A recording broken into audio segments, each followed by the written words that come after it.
Welcome to Chillin' 101. We hope this video helps. In this video, I will explain how to turn on your Ford Fusion with a key. First, ensure your vehicle is in park or neutral. Then, insert your key fully into the ignition cylinder. Turn the key clockwise to the on position, which powers up the electrical system. Continue turning it to the start position and release the key as soon as the engine fires up. It's a straightforward process once you know the steps. Sometimes your key might not turn.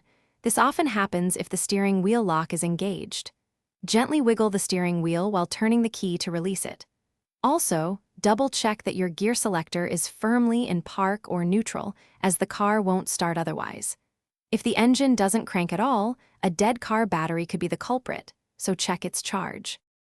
Even if your key fob battery is dead, preventing remote locking or unlocking, you can still start your Ford Fusion. Most modern key fobs contain a physical key that slides out. Use this key in the ignition just as you would a traditional car key. For models with a push-button start, you might need to hold the dead fob directly against the start button or in a specific slot to initiate the engine.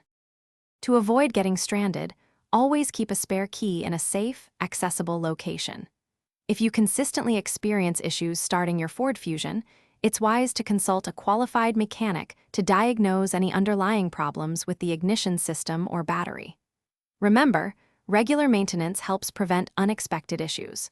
Also, be sure to check the description below for a link to Little Tree's black ice and other great deals. Thanks for watching. Consider subscribing if we helped you.